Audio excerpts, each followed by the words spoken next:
Greetings, my friends, and welcome to episode number 13 of Computer Crane Kick, the show where we sit down with rad people who are doing rad things. Today, I had the pleasure of sitting down with our guest to chat about nature, rural living, creation of her albums, and much, much more. I hope you enjoy this episode as much as I did in the creation of it. This is Not Okay with Mecha Maiko. My name is Dread. And I'm Mecha Maiko, and you're watching Computer Crane Kick.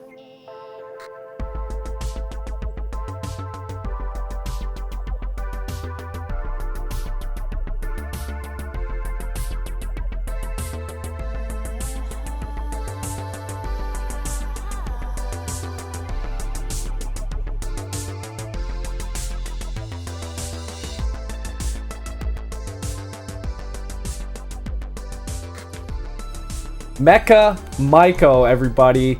Thank you so much for taking the time to sit down and connect with me today. I really appreciate you being here, so welcome to the show. Thank you so much for having me. I'm happy to be here. Usually I start by going, to the beginning of someone's career, but today we're going to do kind of the action movie, horror movie, where we start at the most recent events. And then we can get back into the beginning. We're going to do the twist approach. You recently performed Thursday night at Frequencies. And correct me if I'm wrong, this was your first time performing in some time. How was it?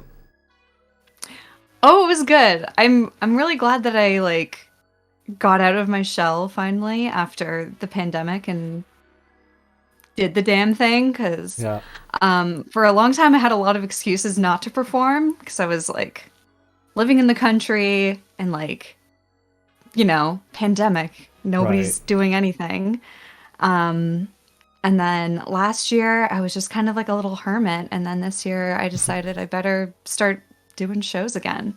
But yeah, very supportive crowd. Highly recommend to anybody in Toronto to go check out Frequencies. It's just a lot of fun. Is it a venue? Frequencies? Frequencies is it's like an electronic showcase that happens at a Handlebar in Kensington Market. So it's run by Ted Kennedy, who's an awesome artist and promoter and great person. Awesome. And yeah. What does a Mecha Maiko live set look like? So I think I change it almost every time I perform. I can never really settle on how I want it to be. So it'll depending on where and when it takes place. But for this last show, I decided not to even attempt to play keys and sing at the same time, because I really can't do that on the best of days. Everything I do is a multi-track process. Right. So it was me with a MIDI controller and a drum machine that I was kind of adding new percussive and elements to it and warping them as I went. So it was kind of remixing things a little bit and then changing some of the live synth sounds and singing. Sweet. And yeah. And you perform all your vocals when you do live shows? I feel like I have to. I feel like that's such a big part of my music that if I'm going to do anything, I have to sing. Right. For me, it's always tricky because I think I'm so used to just singing in a very quiet room all alone. So to then have to find a way to adapt to singing in a space where it's really loud and I don't have a good sense of what it's gonna be. I have to let go of my inner perfectionist and accept that there will be notes that I don't nail. Right. And at the end of the day, it really doesn't matter. So do you find that I read your kind of synopsis that Vehlinggo wrote up in Not Okay in your I don't know what you call it, J card, I guess, for a cassette when you unfold it? Oh, yeah, my liner notes. Liner notes, yeah. You mentioned that singing in the country where you were living in the past year helped you to find your voice in different ways. Do you think that actually helped you in performing recently? Having to I sing think louder so. and different? Yeah, because like up until this last album, most of my vocal style was like catered to me like singing in a tiny room like this, like in an apartment where I have neighbors and I want to be respectful of Right. everybody and like um even if like I would only ever really be comfortable recording before if I knew nobody was home. Right. But that doesn't really happen. So my vocal style has always been pretty like subdued, partially out of necessity and then partially because I just like how it sounds. Yeah. But when I was out in the middle of nowhere, obviously you don't have to worry about that. So I was actually able to really experiment more with like really filling my lungs with air and like doing the thing and trying to emulate like some of the other kind of like synth pop vocalists that I like from like adult or poem electronique. Not that I think I'd get there, but like it's just it's I think it works. Like there's a lot of angst in this record, Hmm. as you know, there isn't a lot of them, but I kind of got to do something different with it. Yeah. Just because I didn't have that mental box anymore. Yeah. I was living in the country. You lived there during the pandemic? Well, yeah. So we spent about like, so I guess it depends on how you want to define like the timeline of the pandemic, but Yeah. um, Still. it was like winter. It was like the start of 2020 when people were like, what's going on in China? And then Right. everything started to shut down in the spring here. Yeah. So it wasn't until like the end of the summer that we finally like pulled the trigger and found ourselves in the enormously privileged position of having a family friend who had basically had this farmhouse that nobody was living in. And we were like, hello, Yeah. there's nothing keeping us tied to the city anymore.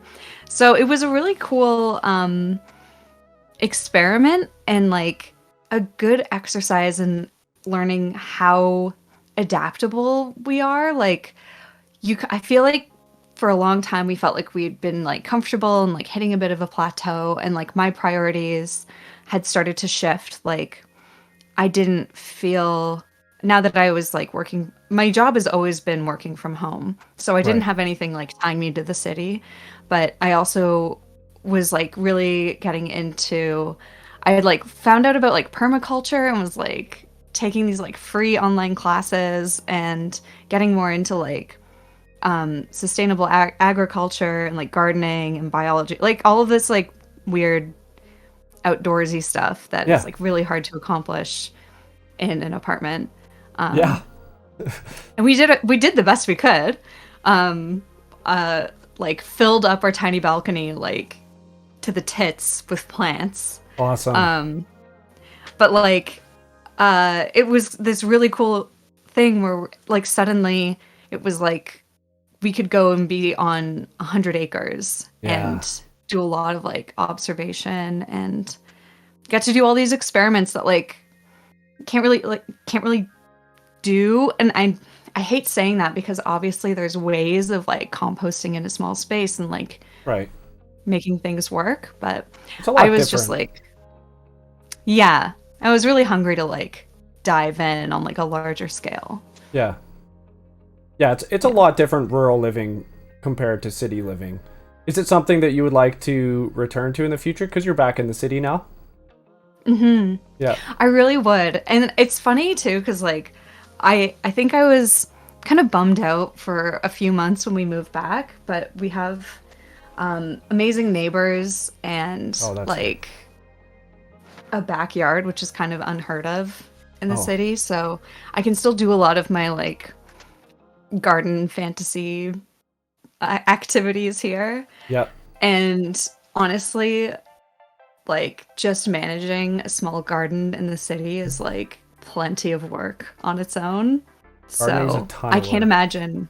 I can't imagine like just dealing alone with like squirrels not to mention all the other animals that want to come chill in the backyard. Yeah. It can get like, depending on what you want to do, it can get expensive, but it is kind of like a full-time hobby. Yeah. On top of whatever else you're doing.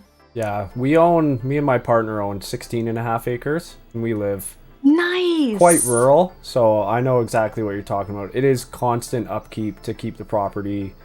I'm always cutting trees down. I'm always cutting trees up and doing stuff like that. And my house is wood fired, so that's how we heat the house. And it's awesome. It's not for everyone, but I love it.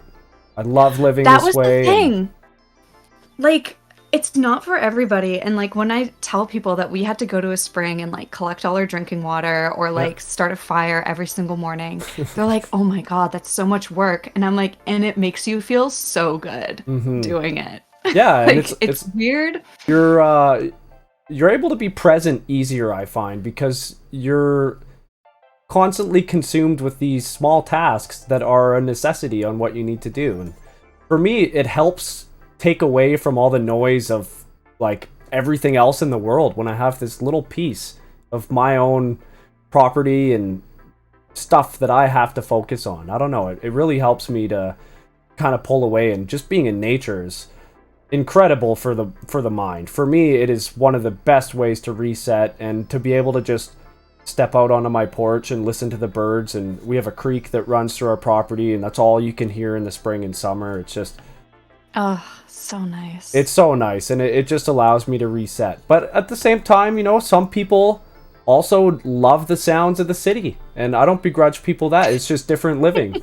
Some people can't do without the traffic noises and the sirens and all that, and for me that's the exact opposite. It's super overwhelming for me. But yeah, I've found that, like, we've been back in the city for almost 2 years now, and I never realized, like, I knew I was always sensitive to sound, but when you're at home and you don't really ever get a moment where it's quiet, it really messes with your mental health. And I'm also someone who, like, I feel like if I'm listening to music, it's really hard for it to be a passive activity. Like, I have to plug in and do it because I'm just so easily distracted by whatever is going on. So a lot of the time, to like drown out the noise that's in the city, I have to be constantly drowning it out with something else, and it's just kind of exhausting. But waking up a little bit earlier so that I can just like watch the birds, and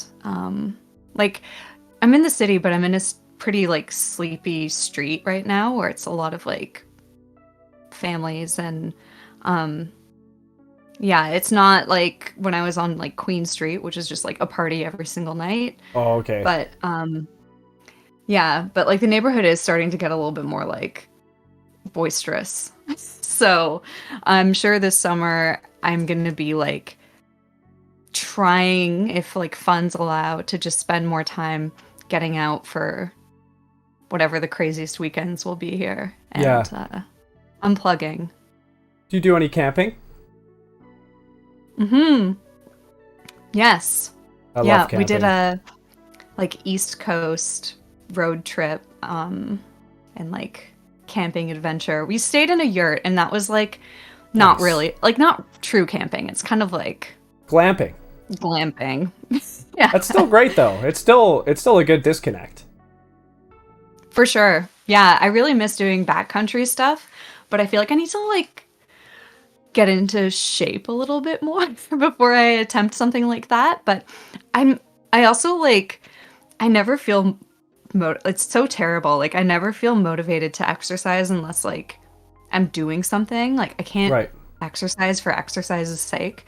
That's fair. If we are like going to be canoeing all day or like hiking all day, like I can push myself pretty easily and do it. Yeah. Even though I'm going to be like out of breath, I'm like, this is worth it. But going on like a Stairmaster or something, I'm like, kill me now. You know, I've always said that the best way to train for hiking is to hike. It's not the same getting on a Stairmaster as it is getting on a trail, getting boots to ground, and putting some weight on your back and going up a mountain. So I think the best thing to do for preparing for backcountry hiking is just to hike. Just go do it, Yeah. right? Yeah. I always say, like, at the start of the year, it takes me a bit to get the wind in my sails again. You know, the first hike, so I'm always huffing and puffing until I get my hiking legs underneath me, and then I start going again. But yeah, that's fair. I think exercising for a purpose is great. Yeah. And yeah. I'm just also trying to, like, you know, not treat my body as something I ignore anymore. Right. Because I feel like all through my, like, teens and 20s, I was like, huh? I don't care. Food's going in it, whatever, I don't care. Yeah. And now I'm 30 and, like, I had, like, a bunch of health problems last year, and it was, like, all stuff that just, like, went unchecked. And I'm like, Right. okay. Yeah, I need to think about it some more 30s. and not disrespect it. 30s, that's when it starts happening. That's what everyone says.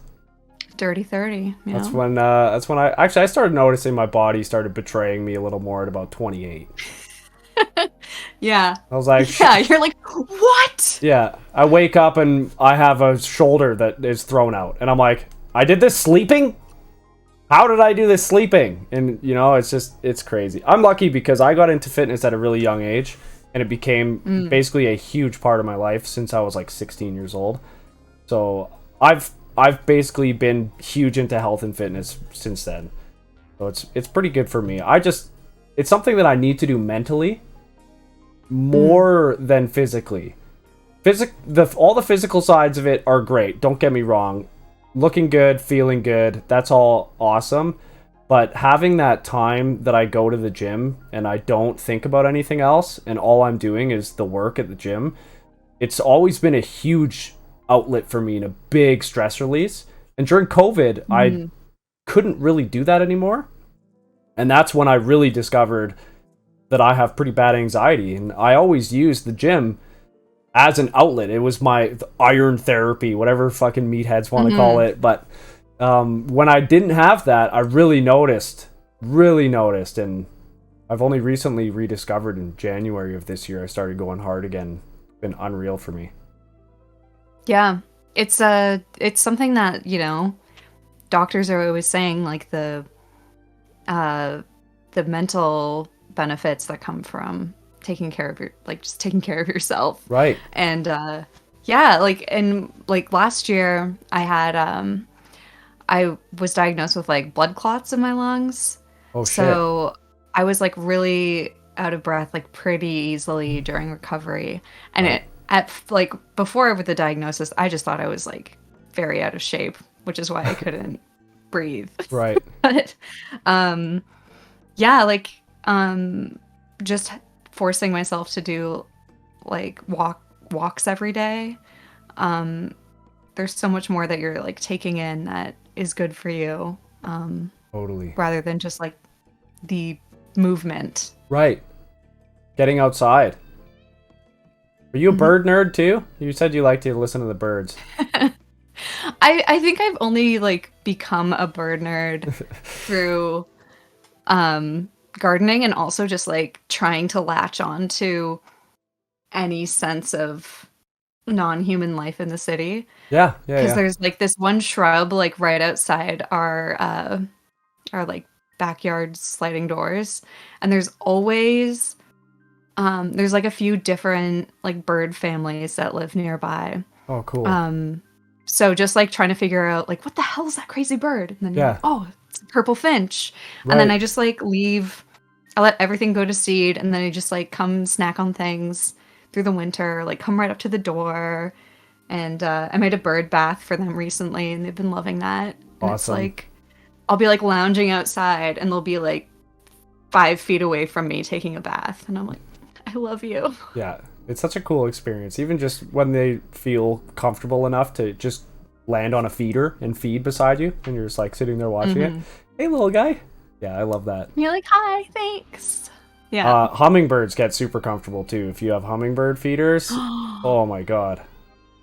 Oh my gosh, there were so many hummingbirds that would come zipping around at the place in the country, because they had, like, these magnificent, like, giant Solomon seal plants, and they would just, like, zip underneath and like get every single little flower. Yeah. And then here there's a bunch of hibiscus shrubs that have just like nice. gone crazy. So when we were moving in like 2 years ago, we were just like sitting eating pizza in the backyard and we're like, is that a goddamn hummingbird? And I didn't see them last year. Maybe we were like, I don't know, too noisy or something for them to come by. But there's like a bumblebee nest and then the hummingbirds. I'm like, yeah, okay. It's Maybe like living in the city isn't all bad. Yeah. No, it's great to find the good parts of it too. And it's always good to see nature in the city. Yeah. Yeah. People are like, my neighbors are always like, where are they coming from? Like, where do they live? And I'm like, they live here. Like, where all of our backyards are like this giant corridor. You know, they have to get water somewhere, but like, if not, just like put some out. But totally. Yeah. If you put feeders out, they'll come to it. And if they like the feed, they'll remember.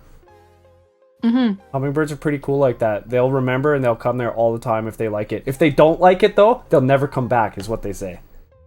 Yeah, they're like, they'll come there and they're like, nah, this food sucks, we're out of here. And then they never come back. They're like, fuck that house. It's like us with restaurants. We're like, brunch was cold that one time. Yeah. Never again.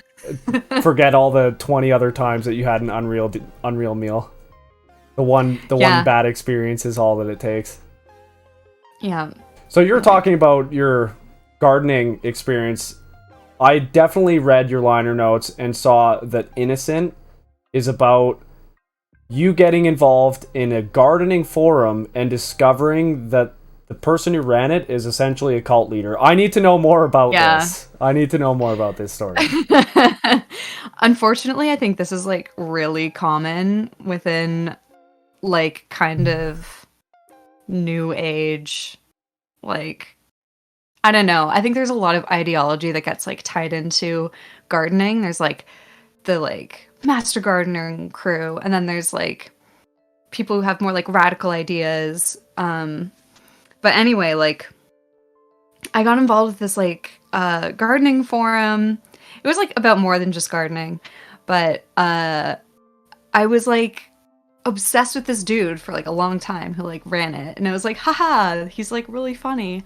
And then I heard about like he would like have these people come to his property and like he'd be like, yeah, you can like come and work my land or whatever, and like build a like shitty shelter, and like I won't charge you anything, but like you have to like, I forget exactly how the system worked, but it was like they had to like put in a certain amount of hours to get paid with like it was just like script. Like nobody made any money doing work there. It was just like his own currency that he made up. Oh boy.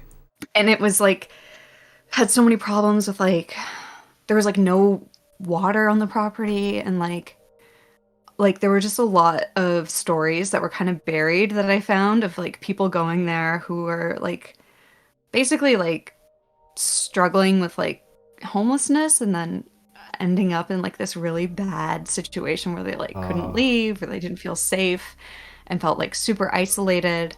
And yeah, like there's just been a few people who are like, this is just not okay. This is not a good situation. Like we know that there's a lot of like hopeful, enthusiastic people who, because of the like woofing community or whatever, are just like, yeah, this is a normal thing to do. You come, you like learn skills, you don't get paid, whatever.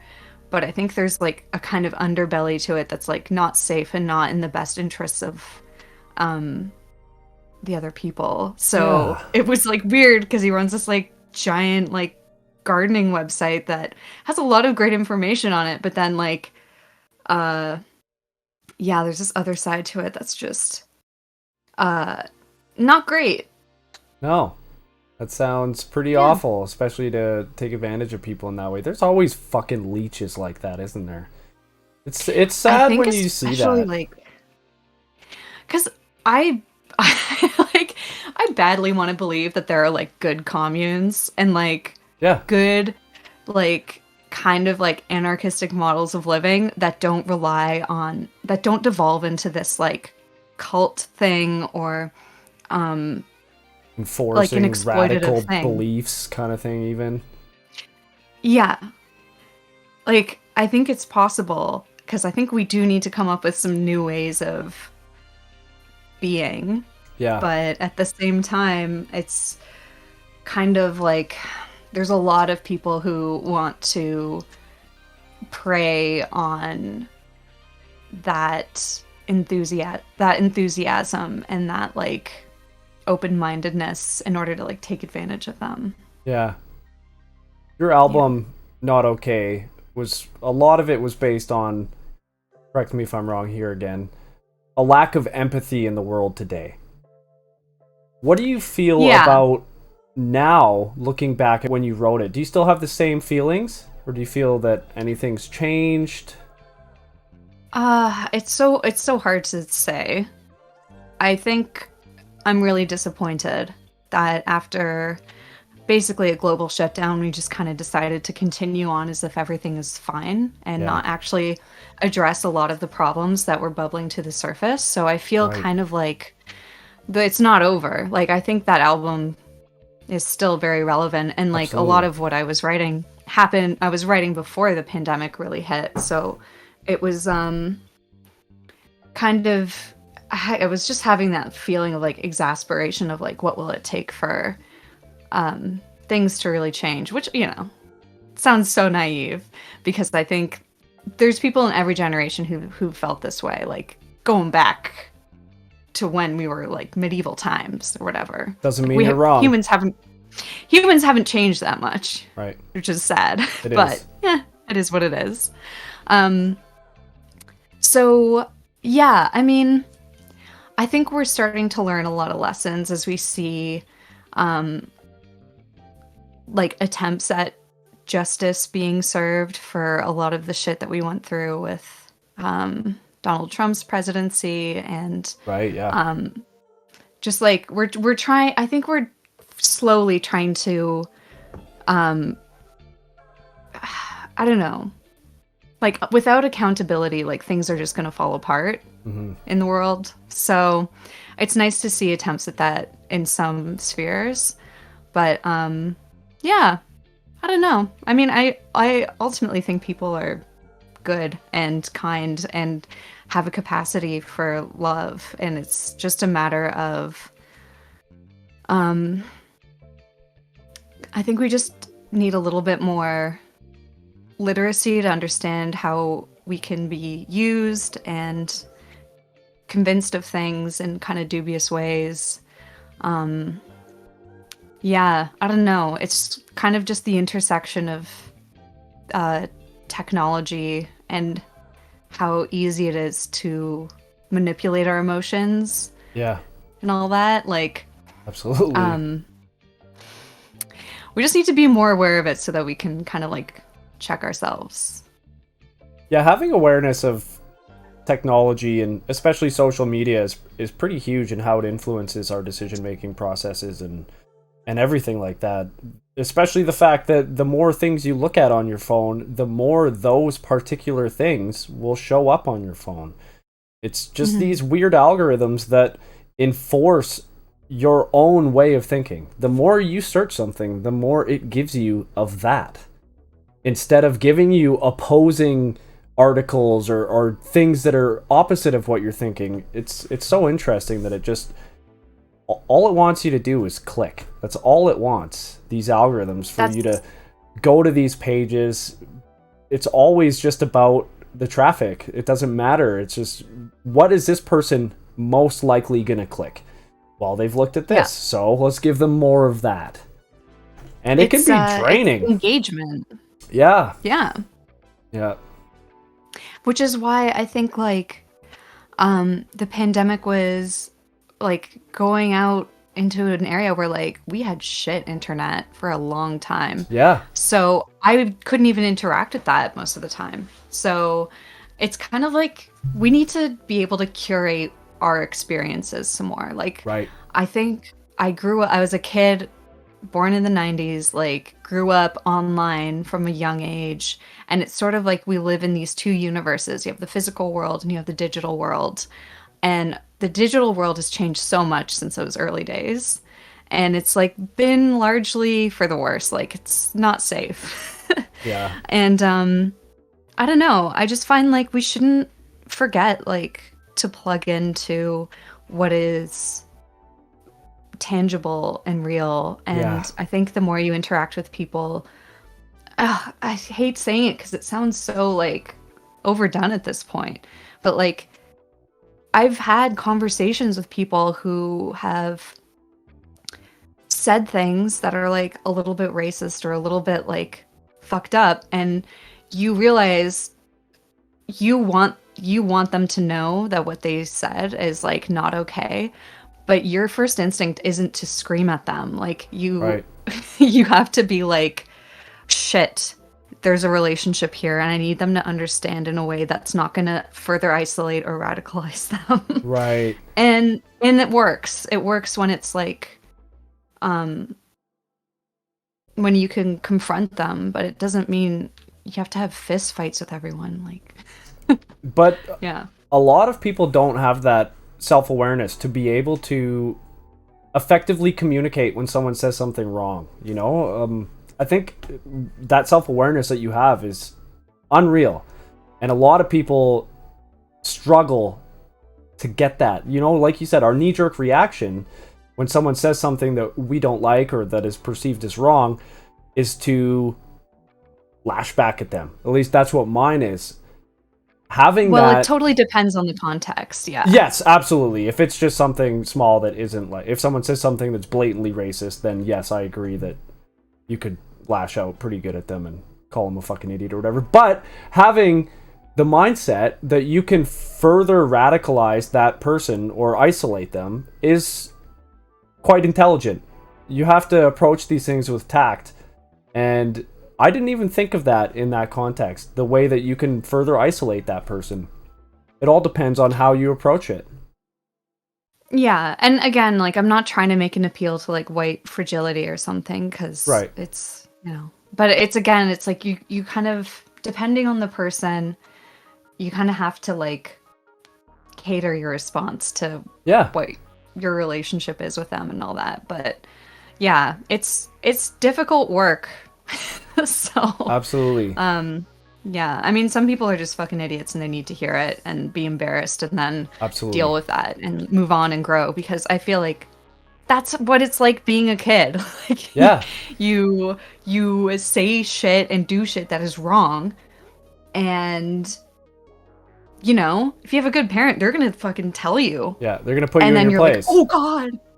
Yeah, but then like, you know, as a parent, you're not going to keep bringing that up to that kid every single day and embarrass them for like doing something wrong. You just make sure that they know why it's wrong and understand. Right. I don't know. Yeah, that's difficult. Okay, let's get into... Anyway, being a person sucks. Yeah, I mean, this world is tough. This world's a piece of shit sometimes, but it is what it is. Let's move into a happier subject. And that is the fact that recently you were nominated for the Electronic Album of the Year Juno. And if anyone doesn't know what a Juno is essentially the Canadian Grammys, I think is what you can kind of call it. That is the most equivalent. Yeah. What has that experience been like for you? To be recognized in your home country of Canada musically? It's been like very unbelievable. Like I still don't believe it fully. Yeah, it's just really surreal, because I think for me, like, music has always just been something that I did, and like obviously I care about how it comes out and whatever, but I never ever in 100 million years thought that what I was doing would be worthy of recognition, like at that scale, especially because like I don't really perform very much. Like I started performing maybe in 2018, right? So like, even though I've been making music for a long time, I never expected that like anybody would really care, for lack of a better term. Yeah. I mean, you have had a decent following online before this, though. People have cared before your recognition as Yeah. a Juno nominee. Yes, and it's been a lot of people not from Canada, which is like, yeah, probably why it feels so weird. But Yeah. I definitely like after the nomination announcement, I was like, I think Aaron Veiling sent me a message, and he like was like, "You're now on like the Wikipedia list where they have like all the lists of nominees for this award, and you're there with like Electric Youth and Crystal Castles and Jesse Lanza and Caribou and like all these artists that like I really look up to and just admire so much." And I just like started crying. I was like, I don't believe this. This is just not, it's not possible. So yeah. It's been a pretty cool experience, even just as a bystander watching you go through like the shows. You're on red carpets and did the full thing. What was all that like? You went to Edmonton? Was that where it was? Yeah. Yeah, it was in Edmonton of all places. Yeah, that's random. It's so random. It was in Toronto last year, and I don't know why I assumed it would just be in Toronto again. So I was kind of like, shit, this is gonna like cost money to go to. Right, yeah. But I did, because I was like technically an independent artist, because New Retrowave is technically just my like distributor. Right. I did get a grant to go, which was really Nice. helpful. But yeah, it was really, really, it flew by. Like, our flight there got canceled, and then we got rebooked on one a day later, and then that flight was delayed. And boy. so we had like a red carpet walk time, and it was like, exceptions can only be made to your time in very rare cases, like, do not miss your time. And I was like, ah, I have to like, do this thing because I just need pictures of this happening. Yeah. And yeah, so like we like ran out of the airport, and like I hopped in a taxi to the hotel, and like I had hired a makeup artist because there's no way I can do red carpet looks on my own. And yeah, he met me there, and we were just like running, like Zach was in the back like ironing clothes and like putting shoes on my feet while I was like getting my face done. And then we like hopped in an Uber, and then they didn't know where to drop us off, and then we're like ran in, and then saw like this huge lineup of people that were all basically late as well. And I was boy. like, oh, phew, okay. Did it end up pushing your But yeah. time? I guess like it was just sort of really chaotic when we got there. Like there Yeah. wasn't any particular, like nobody was like making me wait for anything. They were just like, all right, go ahead. Oh, okay. There There yeah. wasn't much And structure. then we were like, yeah, I mean, the red carpet is just like, for the opening night, it's just basically pictures. I don't think they really do interviews. Okay. So, yeah, that's like the longest awards ceremony ever, because they do all the awards for the Junos, and then there's like, everybody gets a little speech, and there's like performances. But yeah, we like rushed there, and then we're like, okay, it is like 3:30, and now we have to kill 2.5 hours before the awards start, and they are going to announce my category last. So we got like, I think they announced the Electronic Album of the Year award at like 10 o'clock. Oh, wow. So it was a long day. That is a long day. Yeah. Tiring. And I was not at 100% either. No, especially after that flight and running and delayed travel, and oof, that sounds like a lot. I definitely went to the Junos with a cold. Yeah. And like was not, thankfully not COVID. Yeah. However, I was like wearing a mask, and I was like so paranoid and heavily medicated the Yeah. whole time. And but in that situation, you're also like eating and drinking, Right. and everybody's like, "Oh, it's fine." I'm like, You're like, it's not COVID. I promise, it's not COVID. I know, but it like still sucks. But Oh yeah, I feel that. I felt so guilty because I have been so vigilant, like, for the last few years, like, trying not to get anybody sick, no matter what it is. Like, yeah. I think that's a good thing that came out of COVID, is the fact that a lot more people have more awareness now when they're sick. Myself included. If I have a cold and I have to go out, masks on. Always now. I'm like, always. Everyone should do this, because nobody likes being fucking sick. Like, just put a mask on when you're sick. Yeah. Just put... I mean, there's been countries that have been doing this for fucking decades. Wearing masks when they're sick. It's like, it's crazy. But anyway, I think it's a good thing to come of it. But you don't really see that many people. But, you know, I have seen the odd person in stores that I go into and they're wearing a mask and they're always like, I don't have COVID, I got a sniffle and I don't want to spread it. And I'm like, thank you. Yeah. That is awesome.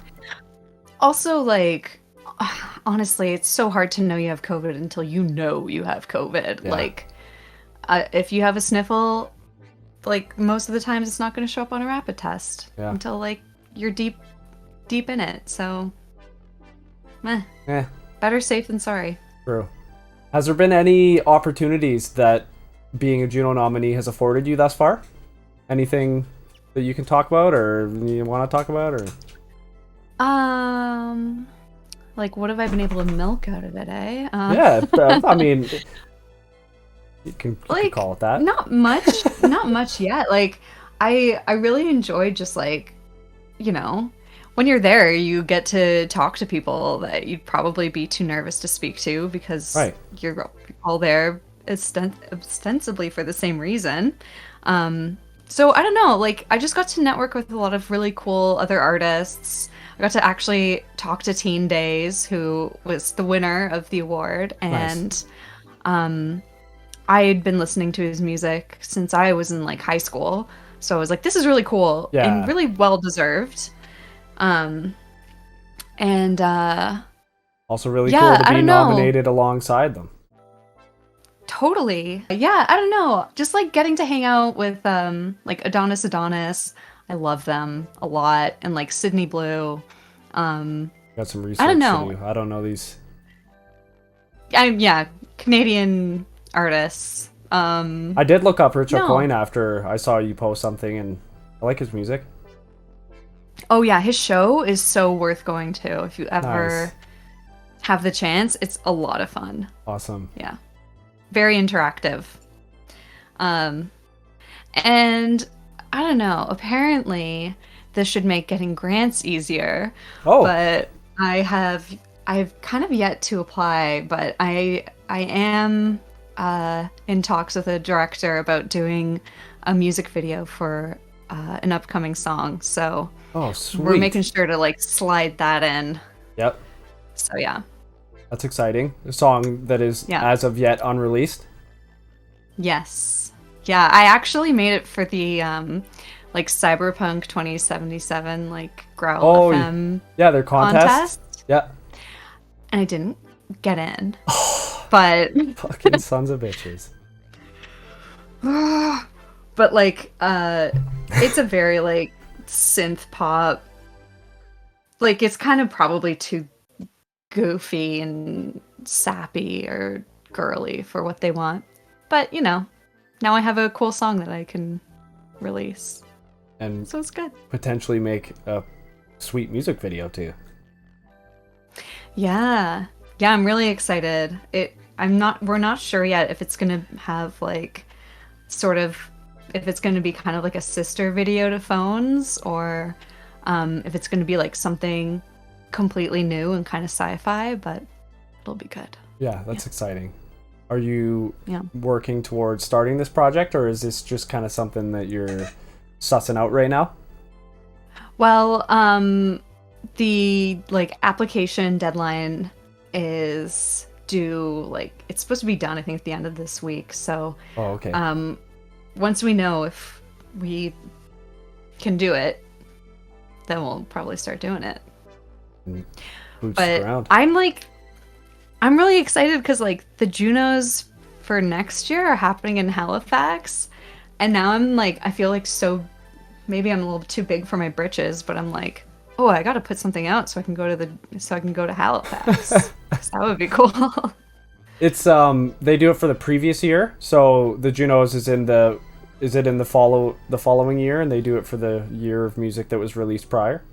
Yes. Okay. Yeah. So the actual awards happen like a year later. Yeah. Have you been working on new material? Yeah, I've been working on a lot of new stuff. I just have to like finish it. Yeah. I guess. The thing is like there's always songs that don't make the cut for the album. And then I look at them and I'm like, do I even want to finish these? I just get like too excited about new stuff. Right. So I think there's some like dead tracks that I don't really care about. But floating in the ether. At the same time, yeah. At the same time, like the last album took me almost like 3 years to fully finish. So I'm like, can I even do an album in a year? That's a lot. I guess I have in the past, but that's a lot of work. Yeah.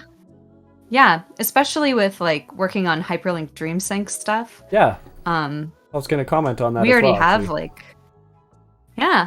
Please do. That's a project with you and Pharaoh? It's Sphero and Phono Ghosts. It's Sphero. Shit. I wasn't sure if the S was pronounced or not, so I winged it. Yes, it is. It's okay. I just thought your mic cut out. It did. Yeah. I mean, what? Yeah. I put a S in front for sure. Yeah. Anyway, yeah, we've been working on that for like, I think I officially joined in 2021.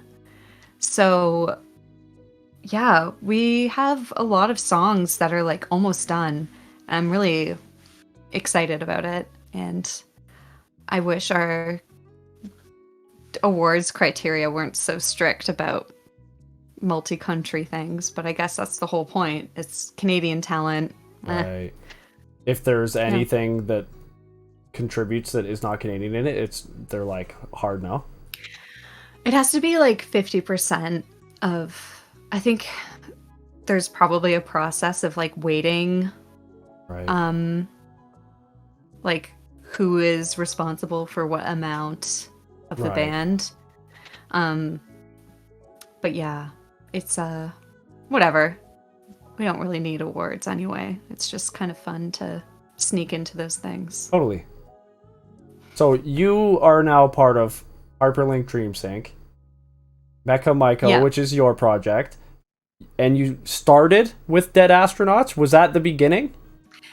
That was kind of the beginning. Like before all of this, I had a music project that was just like Bazooey, which is my like dumb nickname from a million years ago. Bazooey? And yeah, it's like that's awesome. Yeah. I was just like posting songs on SoundCloud, and then I got in touch with I got connected with Jared from Dead Astronauts, and he was like just looking for like vocals. So I immediately sent him back something, and he was like, "Oh my god, I love this. Like, do you want to be a part of this band and like do this for like all our songs?" I'm like, "Yeah." And we were working on stuff, and then he was working with a producer who was like really flaky, like very good producer, but then he was just like, we have to not work with this guy anymore. I'm like, okay. And he's like, do you want to produce? And I was like, okay. And I basically kind of forced the 80s sound onto the band pretty hard, because I was like very excited by Synthwave at that time. Yep. And definitely just like shoved that into the band sound. And I guess it all worked out. Obviously he was fine with it, but for a long time I think like he wanted to do this sort of like a bit of a different sound, like kind of more of a James Murphy and the Knife thing, which I'm honestly like, I'm here for it. Mm-hmm. I just could not stop, like even with my own solo productions, I couldn't not be making like synth heavy music. And so he kind of decided like, yeah, sure, let's just go for it. Was that you were recently introduced to synth then? I think so. I think that's when I really like fell in love with it and was like doing a deep dive, and I was like, oh my god, lifelike, and like Miami Nights 1984 and like Kavinsky. Blah. Yeah. Yeah, I don't know. It's just me and being like 19 and very excitable, and yeah, latched onto good it. times. Yeah. And somehow Perturbator was like, yeah, I'll remix your stuff. I was like, okay, thanks. Sweet, thank you. I'll take that. Sweet. Actually, your music made me come to a realization of what I think synthwave means to people. Synthwave as a genre in electronic music seems to be a very large umbrella with varying different sounds. It's definitely not music that is reminiscent of the 80s with synths. I think what makes synthwave is music that evokes nostalgia. And if it can do that, it doesn't really matter on the decade at which the nostalgia is evoked. And that's what I think listening to your music made me understand about what people think of synthwave.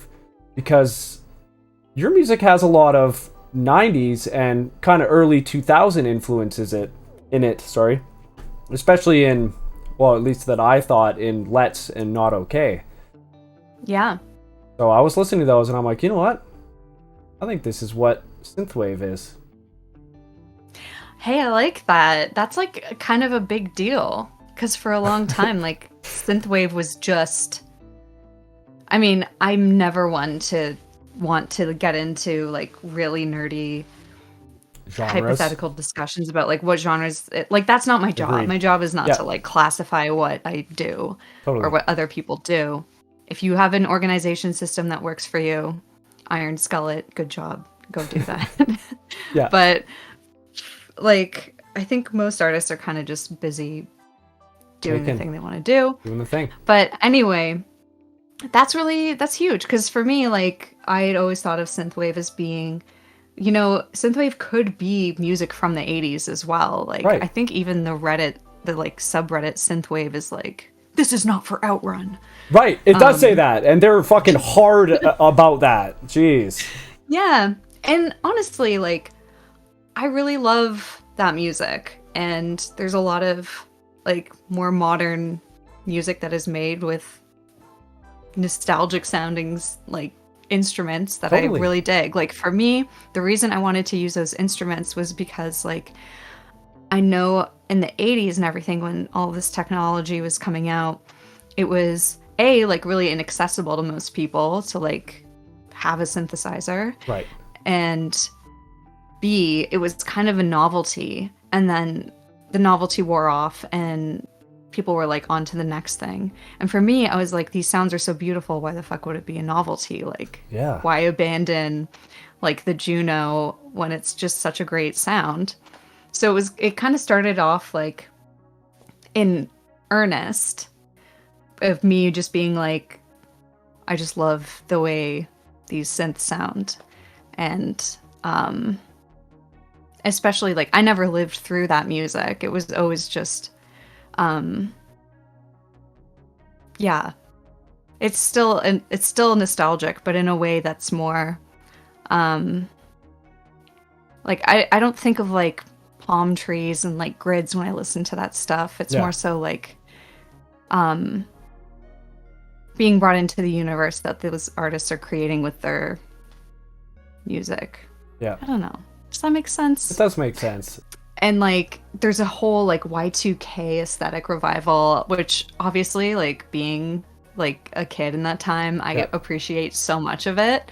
But at the same time, I'm also just wondering, like, how, at what point does the cycle like catch up and we're just like, you know, whatever thing was cool last year is going to be the thing that's cool again. It's like, when is it just the same? The time's getting like narrower and narrower. It was 80s, 90s. It just keeps getting smaller until like most recently we're doing stuff. I like that. Yeah.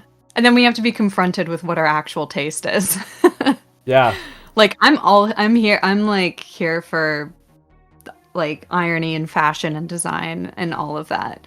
But maybe it's just because I'm, 30 now. Oh, Oh, boy. but I definitely get why people older than me when I was like in my 20s or whatever would be like, what are you doing? What do you actually like? Yeah. I'm like, I don't know. I like it all. Trying things out, trying to find myself. Yeah. Come on. Fair.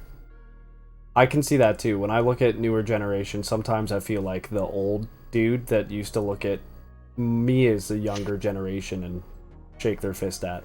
I feel like that sometimes now that I'm 33. I'm like, okay, I'm starting to be that guy. I don't understand words anymore that kids are saying, the lingo and shit. I'm like, I don't understand any of these comments on Instagram and shit. I'm like, I don't know what any of that means.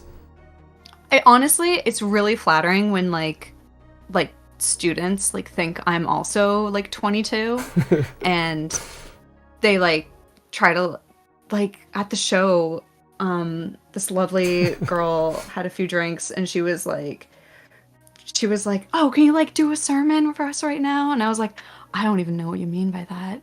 I don't know, I'm not plugged in. And she like laughed and apologized and then like did the thing and I was like, oh, okay. What's a sermon? So I don't even know if I fully understand. In front of kind everyone? It's kind of like you're like, kind of like doing a toast to like fucking not the Pope. I don't know. Oh. I don't really know. She didn't explain it very well. I mean, it just seemed like she was just like gassing us up and You know what you need? You need like talked about how we were bad bitches. Oh shit. You need sure. a holy sounding like just organs and stuff that you can just next time someone asks for a sermon, you just straight up deliver some gospel. Yeah. Let us pray. Yeah. For my beet seeds in the garden. Yep. They shan't be dug up. Not prematurely. By mangy ass squirrels. Yeah. Are the squirrels what get you on the garden? They're bad. I have like so much chicken wire and like Mad Max ass like thorny rose spike stalks like sticking out of the ground. I'm picturing, which I like cut myself on. Now that you said Mad Max, I'm picturing you have like an RC car that has like spikes and shit on it and flamethrowers that you chase squirrels with. Dude, I would love that. We talk all the time about getting a potato launcher for the squirrels. To launch the squirrel? Yeah. Like the squirrel you get a potato launcher. You shoot a potato at it. Yeah. Oh, okay. I was thinking like a bazooka, you lure the squirrel into the potato launcher and then you launch the squirrel. That's what I thought you meant. A squirrel launcher. Oh my god, a squirrel catapult would be great. Trebuchet. They're the superior siege engine. Yes. Catapult's okay. Yes. The trebuchet can throw it much further and a larger squirrel. It could throw a larger squirrel further than a catapult can. Have you tested this on your acreage? No. I think it's pretty common medieval siege engine knowledge. I'm not prolific in this field, so if someone is, correct me if I'm wrong. But it's what I've heard. Honestly, like I think squirrels are so cute, but when you spend so much time like trying to work on this thing, and then you just see it all get like dug up in a day, you're like, oh. Yeah, the deer and elk eat everything of ours.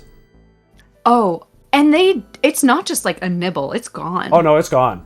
Like my partner planted a whole bunch of hydrangeas that just look gorgeous, and they just come and there'll be a nice bud that's still green. It hasn't changed to the color yet. Gone. The whole thing gone. They go after our Japanese maples. Like nothing's safe. Nothing is safe. And even if they don't like it, they'll try it, and it's not a little bit. They don't just take a nibble. They'll bite like a branch off, and they're like, I don't really like this, but they still fucking eat the whole thing. That's the squirrels really like doing that, and raccoons with like unripe tomatoes and peppers. And I did hear that like half the time in the summer they're just looking for moisture and they just want some water. But really, like, I think we're just we're like in denial about like the amount of like fencing that would be necessary to like keep stuff out by Yeah. physical means. But I don't know, we'll probably try. I think it's like we tried a few like of those like mix up cayenne pepper and like put it on stuff, and they didn't friggin' care at all. So I think we just need to like try again, and if not, just deal with the fact that our garden's gonna look really ugly from the amount of fencing, like, physical protection that is necessary. Yeah, it's a fact. We have to have so much deer fencing up, it just doesn't look good, because the whole reason we have like these ornamental flowers. We got these big nice peonies and hydrangeas and all that, and my partner spends a lot of time on it, and then a deer comes along and just decimates it. Not to mention the cost. I mean, you buy a tree or a plant, a lot of times they're $80 to $150, and when it gets destroyed, heartbreaking. What squirrels do you have there? Are they the big black ones, or are they the little like red squirrels? Oh no, red squirrels are those are like a little bit more when you get into like more rural areas. Yeah, that's all we have. Here we have black and gray squirrels here. Oh, yeah, those are huge. They're so big. Yeah. And like a million raccoons, which we always have to like go shake a stick at. And we have bunnies in our backyard too. Yeah. That's cute.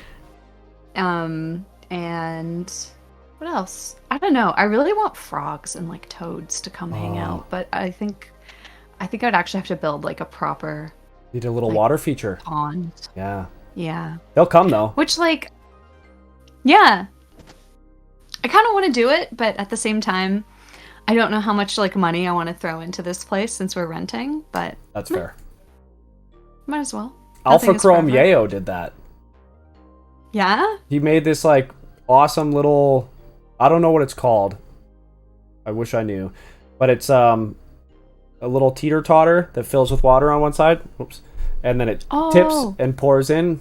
It's like a little Japanese, there's a Japanese name for it. I love that, yeah. Wish I knew what its name was. But he made one of those, and then a little frog came to it, and he's got a bunch of frogs now, and it's just awesome. I would love that, because I have so many slugs in my garden. Oh, do frogs eat slugs? I think so. I think that's one of the things they eat. Interesting. We only get a couple. We don't, like, our creek moves pretty fast. It's not like a standing water, so. But there's like always one frog that hangs out on our faucet outside, and you can hear him croaking when you walk in the carport. That's pretty cute. Oh, that's so. Do you guys have animals? We don't own any. Like, we have 2 dogs, but we don't have farm animals. No duckies? No, my sister has ducks, geese. She just got goats. She's got pigs. Like, she loves it. She loves the farm. She lives 5 minutes away from me, so we can go visit the farm animals. And oh, that's great. That's where I get none my of the responsibility. chicken eggs from. Exactly. Yeah, I can go hang out with the animals, and they're all super nice. Dude. Yeah. But no, our That's property's like, we don't want that yet because of how much work it is. But it is maybe potentially in the future. We'll see. We got our hands full working with what we got right now. We don't need to add a bunch of things that depend on me for their lives. Yeah, stewarding like land and all of that on its own is a lot. Yeah. Yeah. Definitely. So what's next for you for Mecha Maiko? I don't know. More of the same. Keep doing what you're doing. Yeah, I'm just gonna keep making music, and it's I don't know. I've been on like a real massive electro kick, and so I asked a friend if he would be interested in like collaborating on more of that. And nice. Yeah, expect some hyperlink dream sync in the future. And sweet. Yeah, I don't know. I'm still trying to figure out like what I want my life set to be. Still deciding if that's going to be a main part of what I do or not. I know there's like, after Neon, Sphero was like, I really want to go on tour with you and like Betamax and like do this thing. And that'd be awesome. Yeah, I have to figure out like visa situations and all that. But it's weird because like I really want to be aware of how I'm spending my time and making sure that I'm like figuring out the parts of music that like I want to do Right. and how I want to live the rest of my life. So, ideally, in the perfect world, I would be in a situation like you, where I have like a little like slice of heaven where I can like relax and create. But I know that's like again like an extremely privileged situation, and I don't know. That's the goal. That's the Achievable. goal one day. Achievable. Yeah. It might not be where you're currently at. That's just the thing. You might have to look in different areas and see different provinces. I don't know. I don't know anything about it. Yeah. It's rough because like obviously we have a lot of roots here and connections, but yeah, it's interesting. Like this year I actually just want to go try to spend time on like different farms and like I want to spend time on like a mushroom farm, like, and learn how to do some of that stuff if I'm not going to be too much of a pain in the ass. And then just be careful. I would also really like careful what forum you're in when you go to learn about mushroom farming. You're not going to a cult. Yeah, exactly. Yeah, just like commercial growers basically. Right. Yeah, and then I do have like a family friend who runs like an organic farming operation that I really want to go and just like help out with, because I think over the last few years I've really romanticized the idea of working in that capacity, and I just need to go do it for a little bit to see if like it is something I can do. Yeah. And if so, like what do I want to do about that? Right. Fair. Yeah. I had one more question, and it was that before this conversation, I wanted to know what a Maiko was. So I looked it up and discovered that it's a geisha in training, an apprentice geisha. I was curious if you are going through an evolution that you're eventually going to become the Mecha geisha. Oh, I never even thought of that. Wow. Maybe I should be now that I'm 30. You've been an apprentice for a while. God. People who are like 40 are gonna be so mad at me for like making jokes about 30 being old. Don't worry, I know it's not that old. Yeah. Yeah, I like that a lot. Maybe. I don't expect you to actually. I just thought it was interesting. That's a cool name. I like that. Oh, thank you. Yeah, I think when I came up with it, I conceptualized it kind of like an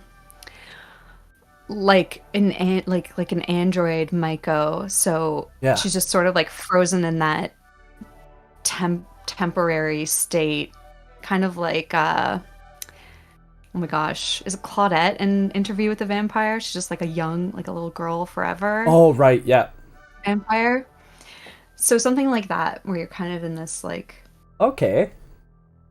small phase forever, but also extremely like dangerous and dystopian.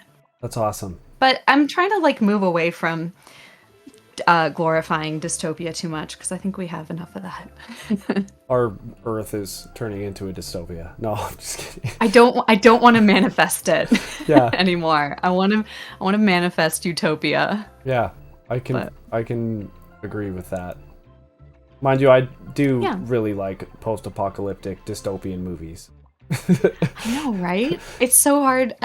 It's like sad songs. Like, yeah. Can't stop. When you're sad, all you want to do is listen to them. Yeah. When our Earth is falling apart, all we want to do is watch Terminator. Cyberdyne systems coming in, which might not be far off with AI. But anyway, we won't get into that. No, you're gonna make it happen. There's something that I ask every guest to do. This one might be kind of funny, and it's to give your best Arnold Schwarzenegger impression. Can you do that for me? Oh no. Okay. What line should I do? I don't want to interject and put a line in your head. I want to see what you come up with on your own.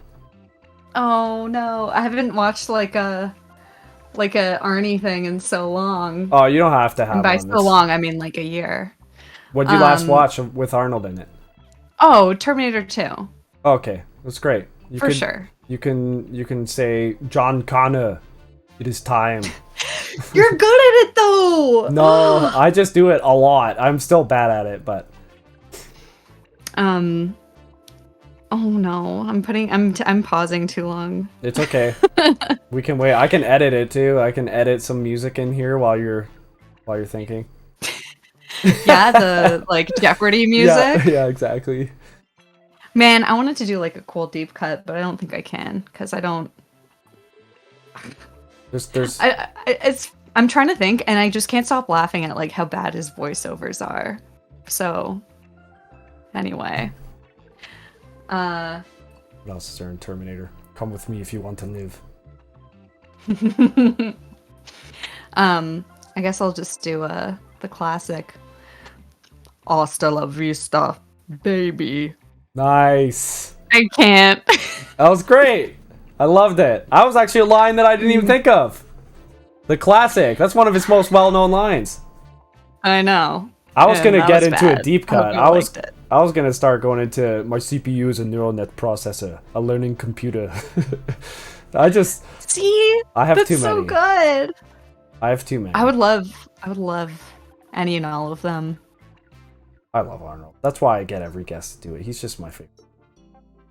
I feel like my initial instinct was to just do I don't know if you ever watched a lot of Conan O'Brien. Yep. But they had like like Arnie would like come onto the show, and it was just like a guy who would do an impression of him, and all the time he would just bring up like "Jingle All the Way." Oh, they just find a reason to make him say "Jingle All the Way." That's awesome. It's good. Yeah. Where can people find you? They can find me on Instagram, which is I'm too addicted to, at Mecha Maiko. Or you can, if you would like to not be a part of that, I do have an email list, which you can find on mechamaiko.com, mechamaiko.bandcamp.com if you want to buy some like really weird but good one-off remixes by people. Nice. And I don't know, I'm on SoundCloud. I am reluctantly on TikTok, and I never post there. Oh boy. And